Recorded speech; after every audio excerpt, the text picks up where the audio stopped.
I'm Robert Bowling. I'm the creative strategist at Infinity Ward, and we're going to be looking at Modern Warfare 2. Right now, Modern Warfare 2, we're towards the end of development. We've been working on this for about 2 years now. In Modern Warfare 2, we've broken the game down into 3 major sections. You have your single-player campaign, which is your cinematic experience. You have your multiplayer, but then you have Spec Ops, and it's a completely unique mode. You're going to have game types that are unique to it, locations that are unique to it, and enemies that you fight that you won't find anywhere else in the game. And Special Ops, you can play solo, but once you get into the veteran difficulty, it's going to be much harder. Or you can do split screen with a buddy on a couch, or do online co-op with just 2 players. Well, when you first get Modern Warfare 2, you're only going to have the alpha missions unlocked, and inside there's like 5 missions that you can do. Of each one's different on how you complete it. They might be races, they might be wave defense, and once you get a few stars in that by beating it on different difficulties, you'll unlock Bravo, and then Charlie, then Delta, and as you unlock more and more, they're going to become increasingly more difficult. Yeah, well, I mean, it's definitely a co-op mode, so especially in like the race ones, when you're both racing snowmobiles downhill,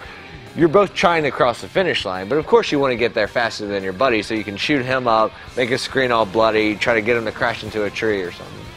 Yeah, well, we looked at a mission that takes place down in the favela called Takedown. And this one, you're tracking an arms dealer in Rio, down in Brazil. So you need to capture his right-hand man so you can get some intelligence from him on where Rojas, the arms dealer, is. Now, while they're getting information, you're going to track him into the favela. But once you get there, he knows you're there. So you clear out some civilians, start making your way through, but then the militia's coming out of the woodwork. I mean, these guys live there, they grew up there, they're not standard military. They're guys who are just there, they got recruited in this militia, so they're not trained military. And you can tell that by their tactics. They're using very, just shooting around the wall or not aiming what they're doing, but they know the land, and that's what makes them dangerous, because as you're making your way through, they're climbing up, they're leaping across rooftops, they're getting angles on you and getting up behind you, so you got to be checking corners as you're making your way up the hill. Yeah, well, I mean, when we were making multiplayer for Modern Warfare 2, I mean, Call of Duty 4 became this huge multiplayer hit, so we really wanted to keep the things everybody loved and that we loved about the first game. So you have your persistent ranking and your XP and your unlocks and all that, and then your creative class, but then we want to build on top of that, not only adding a bunch of new weapons and a bunch of new perks, but adding in features that change the way you played multiplayer, and that's where customizable kill streaks came about. I mean, you have 15 new ones to choose from, switch them in and out. You have death streaks, which makes the game more accessible for newer players, but the real important thing was the design philosophy of really rewarding the player for anything they did and however their play style was. So you can go in and play completely defensively, grab a riot shield and just defend the bomb planters, or help your guys capture the flag without shooting anybody, and you'll be rewarded for that. Or maybe you're the guy who always takes out the helicopter and shoots down the UAV, which you can do now. You're going to get points for that and be specialized for that. I mean, ranking up is extremely important, especially now since you really get recognized for everything you do. You don't get XP just for kills or planting the bomb, you get XP for everything.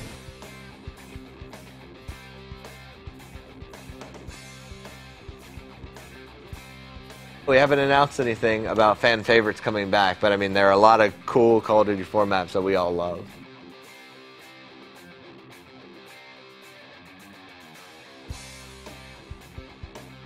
I mean, when we're designing levels, we'll have a general concept of what we want to do in that mission, and we'll start building it out. We're always watching movies and reading books and just getting inspiration from everywhere, bits and pieces here and there, and you can always see like slight fan inspirations that we have from movies. I mean, when you're going downhill in the snowmobile and you're dodging trees, it's a very Star Wars-esque moment from speeder bikes. And when you're fighting through the gulag in a prison bathroom, a lot of people think of The Rock, and you take just bits and pieces of inspiration, but really it comes from all over the place.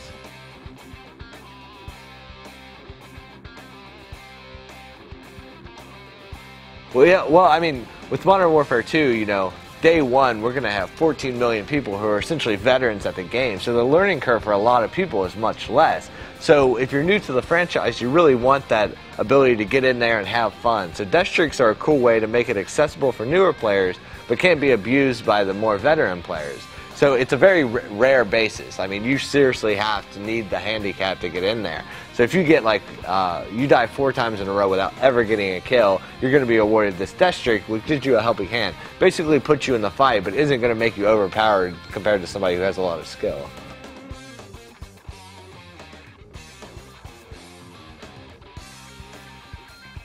Yeah, well, I mean, the story mode has a lot of great actors, and we really focused on character actors that fit the characters we had written.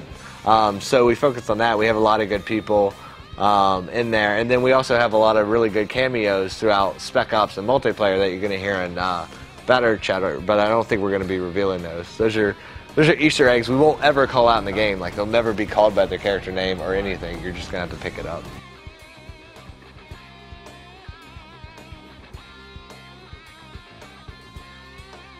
I mean, whatever retails do, I mean, they know their audience better than we do, so we would never dictate what a retailer does. I think it's great if people want to give better deals to our community. Early on, we were looking at accessories for Modern Warfare 2 and different companies, and Mad Catz picked it up and wanted to make a controller, so we wanted to customize it based on our players. I mean, we didn't want to just throw our logo on something and put it out there. We wanted to listen to the people who were actually going to enjoy the controller and use it, and try to customize the actual hardware based on their feedback. So we added in buttons on the back for people who wanted to be able to melee without, you know, losing control of the sticks. And then we were trying to decide, we were making 360 and PS3 ones, so we wanted to know which do people prefer. Like, do PS3 really want convex, or do they just do it because that's what the default is? And so we asked the community what they thought and put that feedback into the controller.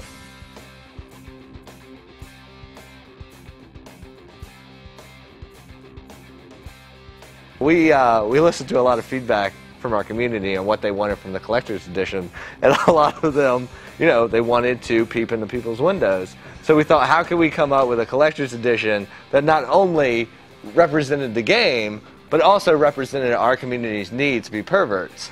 So that's where the night vision goggles came about. It really met that need of being Modern Warfare-esque, but also very focused on perversion.